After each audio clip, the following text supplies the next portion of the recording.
that bill. So this likely will never, ever land at the doorstep of Drake. What's going on, everybody? Welcome to the channel. All right, so Drake, gambling, lawsuits, bot farms, Spotify manipulation. Yeah, we gotta talk about this one. If you've been anywhere on hip-hop Twitter or social media in the last few days, you've probably seen the headlines. Drake has been named in a new class action lawsuit, and this one is different. We're not just talking about somebody claiming they lost money on a gambling site. The allegations in this lawsuit go much deeper than that. Now, before we get into it, I want to be crystal clear about something. Everything we're going to discuss today comes from the lawsuit filing itself and public reports. These are allegations. None of this has been proven in court. Drake hasn't responded publicly. Stake hasn't made a detailed statement. This video is for entertainment and discussion purposes only. We're just breaking down what's being claimed and why people are talking about it. In this video, we're going to cover the lawsuit itself, who filed it, and what they're claiming. We're going to look at Drake's relationship with Stake, how this connects to his beef with Kendrick Lamar in a really ironic way, and what legal experts are actually saying about whether this thing has any real teeth. Plus, we'll get into the bigger picture of celebrity gambling sponsorships and why this keeps happening. So let's get into it. All right, let's set the stage here. Because to understand why this lawsuit is making so much noise, you have to understand who we're talking about. Drake is not just a rapper. He's one of the biggest artists on the planet. We're talking about somebody with over 140 million followers on Instagram, nearly 40 million on X, formerly Twitter. He's consistently in the top 5 most streamed artists on Spotify. His music has dominated charts for over a decade. Love him or hate him, you cannot deny the influence. And that's exactly why his business partnerships matter. When Drake co-signs something, it moves the needle. When he wears a brand, people notice. When he promotes a platform, millions of eyes see it. This isn't new either. Drake has always been strategic about his brand partnerships. OVO, October's very own. His record label, his clothing line. He's built an empire beyond just making music. So when Drake got into the gambling space, it wasn't just some casual thing. According to multiple reports, Drake allegedly signed a deal with Stake back in 2022. And we're not talking about a small bag either. Reports from outlets like the Financial Times suggested this deal was worth a reported $100 million annually. Now that number has been repeated in various sources, though the exact details of the arrangement aren't fully public. What we do know from public observation is that Drake has been very visible in promoting Stake. He's done live streams gambling with enormous sums. He's posted screenshots of bets on his Instagram story. He's shown his wins, he's shown his losses, and all of this has been documented extensively. The question this lawsuit raises is, at what cost? And to whom? Okay, so before we dive deeper into the lawsuit, let's make sure everybody understands what we're actually talking about when we say sweepstakes casinos and how they work. Because this is important context. So in the United States, online gambling laws vary state by state. Real money online casinos are only legal in a handful of states. You got New Jersey, Pennsylvania, Michigan, a few others. But most of the country? You can't legally gamble online for real money. Enter sweepstakes casinos. These platforms operate in what many call a legal gray area. Here's how they typically work. You purchase what they call gold coins, which are basically play money. When you buy gold coins, you often receive bonus currency, sometimes called sweeps coins, or in Stake's case, Stake cash. Now this bonus currency, it can typically be redeemed for real prizes, cryptocurrency, or gift cards. The argument these platforms make is that you're not technically gambling with real money. You're buying virtual currency for entertainment, and any redeemable prizes are just a bonus feature. But here's where it gets controversial. Critics and multiple lawsuits argue that this model is essentially a loophole, that it functions exactly like real money gambling, just with extra steps. Now, when it comes to celebrity promotion of these platforms, Drake is far from alone. This has become a whole industry. Streamers on platforms like Kick and formerly on Twitch have built massive audiences around gambling content. Some of them gamble with what appears to be house money provided by the platforms themselves. For context, even Ryan Seacrest, the host of Wheel of Fortune and American Idol, got named in a lawsuit in 2025 for promoting Chumba Casino, another sweepstakes platform. The lawsuit alleged he was promoting illegal gambling in California, so this is happening across the entertainment industry. But Drake's involvement allegedly goes deeper than just showing up in ads, and that's what makes this new lawsuit different. All right, so let's get into the actual lawsuit. What is being claimed, who filed it, and why? On December 31st, 2025, New Year's Eve, a class action lawsuit was filed in the United States District Court for the Eastern District of Virginia. Gaming attorney Daniel Wallach, who has been covering the sweepstakes casino legal battles extensively, was reportedly one of the first to post about it publicly. The lawsuit was filed on behalf of two plaintiffs, Lashana Ridley and Tiffany Hines, who are identified as users of stake.us. But here's the thing about class actions.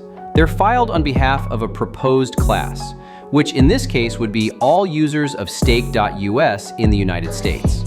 The defendants named in the lawsuit are Sweepstakes Limited, which operates stake.us, Drake, whose legal name is Aubrey Graham, Aiden Ross, the controversial streamer, and George Nguyen, who is described in the filing as allegedly serving as a facilitator and operational broker. Now, the core allegations, and again, these are allegations that have not been proven in court. First, the lawsuit alleges that stake.us is operating as an illegal online gambling platform. The filing claims that when stake.com was restricted from operating in the United States, stake.us was allegedly created to bypass those restrictions while pretending to be a legal social casino. Second, and this is where it gets really interesting, the lawsuit alleges that Drake and the other defendants allegedly used Stake's internal tipping function to transfer money between themselves, and that some of these funds were allegedly used to finance what the lawsuit calls bot farms and streaming farms to artificially inflate Drake's streaming numbers on platforms like Spotify. The lawsuit specifically states, and I'm paraphrasing here, that the defendants allegedly used inauthentic streams that were calibrated to mislead royalty and recommendation engines, manufacture popularity, and distort playlists and charts. The plaintiffs' lawyers are demanding a jury trial and seeking at least $5 million in damages. But because the lawsuit invokes the RICO Act, the Racketeer Influenced and Corrupt Organizations Act, if successful, it could potentially be eligible for triple damages. Now, I need to emphasize this again. None of these allegations have been proven in court. Representatives for Drake and Stake reportedly did not immediately respond to requests for comment when the lawsuit was filed. Let's talk about Drake's documented relationship with Stake, because there's a lot of public evidence of this partnership. Drake's involvement with Stake reportedly began in 2022. According to industry reports, this partnership was announced publicly by Stake themselves, with Drake being promoted as one of their major celebrity ambassadors. Drake has appeared in live streams on Kick, the streaming platform that has ties to Stake's ownership. He's been shown gambling with what appear to be massive sums. And this is where it gets complicated. According to multiple lawsuits, including an earlier one filed in Missouri in October 2025, Drake and other promoters allegedly gambled with house money provided by Stake, not their own funds, while presenting it as personal wagers to viewers. The Missouri lawsuit described Drake's role, and I'm paraphrasing here, as being quietly corrosive, alleging that he glamorized the platform to millions of impressionable fans who treat his betting habits as something to emulate. Now, it's worth noting that Drake's relationship with Stake hasn't been smooth sailing either. Back in August 2025, Drake appeared to have a public falling out with Stake's co-founders. He reportedly deleted his Kick account and made comments calling one of the co-founders a snake. He posted about losing significant amounts, including reportedly showing losses of over $8 million in a single month. There were reports suggesting his partnership might have ended on bad terms. Yet the lawsuits continue to reference the years of promotional activity that already occurred. And this isn't just about Drake.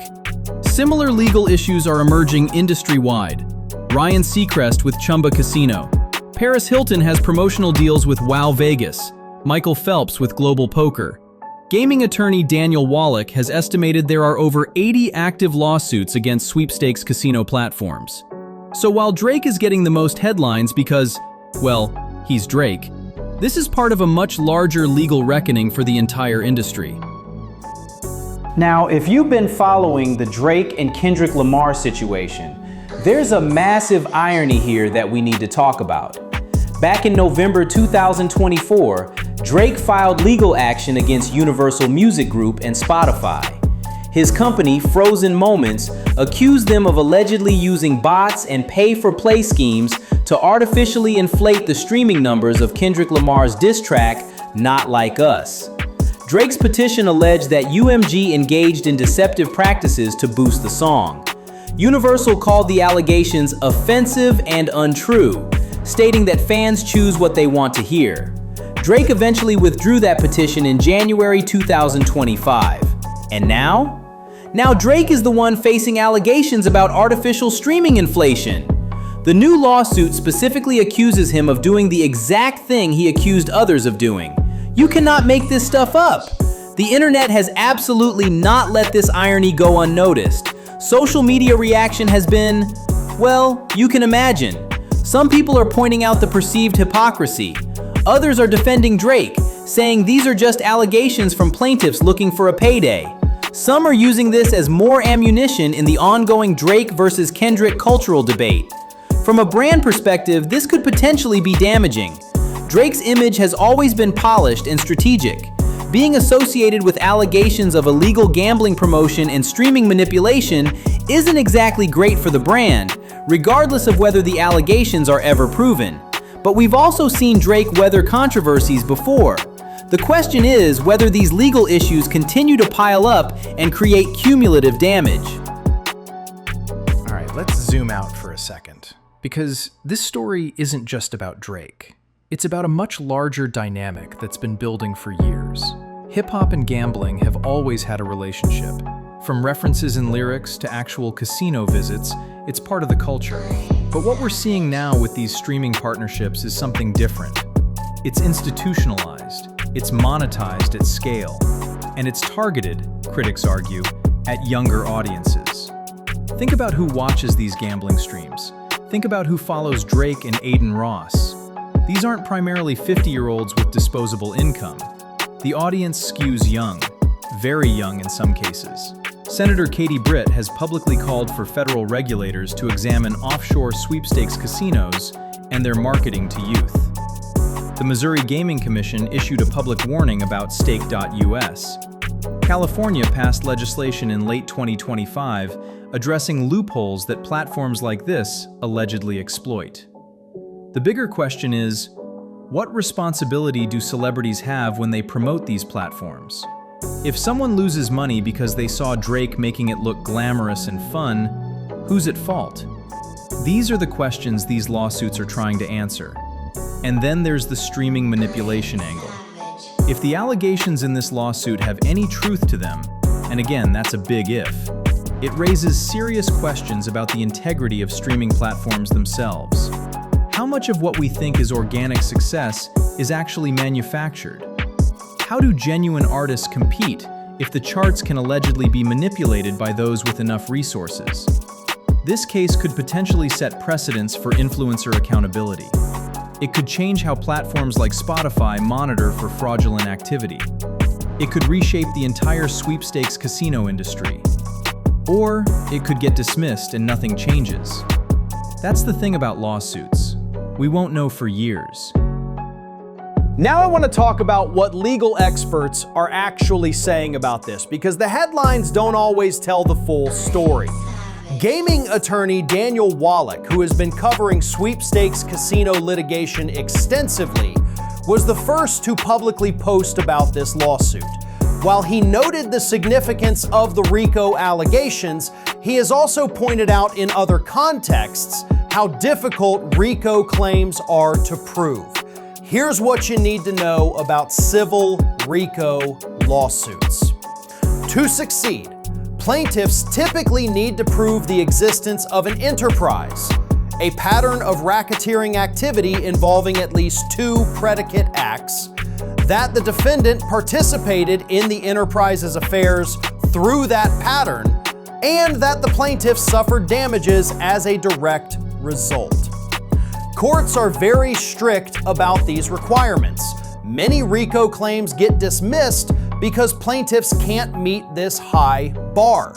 Legal experts have noted that leading with RICO allegations in cases like this can sometimes be more about grabbing headlines than building a winning legal strategy. It's also important to note that this is a civil lawsuit, not a criminal prosecution.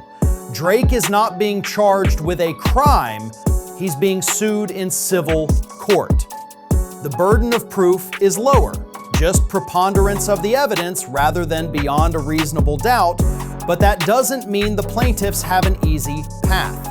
Many class action lawsuits against sweepstakes casinos have been filed. Some have led to settlements, others have been dismissed. The outcomes vary widely depending on jurisdiction and specific facts. And here's another thing. Drake is a Canadian citizen who resides partially in the United States. If the lawsuit proceeds, there could be complex jurisdictional questions. Stake itself operates out of Curacao. Getting judgments enforced against offshore entities is notoriously difficult. So while the allegations are serious and the headlines are dramatic, the practical reality is that this legal battle, if it proceeds, could take years, and the outcome is far from certain. All right, let's wrap this up. Drake, Aiden Ross, George Nguyen, and Stake.us have been named in a class action lawsuit filed in Virginia on New Year's Eve 2025. The lawsuit alleges they promoted an illegal gambling platform and used proceeds to artificially inflate Drake's streaming numbers. Plaintiffs are seeking at least $5 million and invoking the RICO Act. None of this has been proven. This is civil, not criminal. Legal experts say RICO claims are tough to win, and these cases can drag on for years. The irony, though? Drake accused UMG and Spotify of doing the exact same thing to boost Kendrick's numbers. Now he's on the other side of those allegations. You really can't make this stuff up.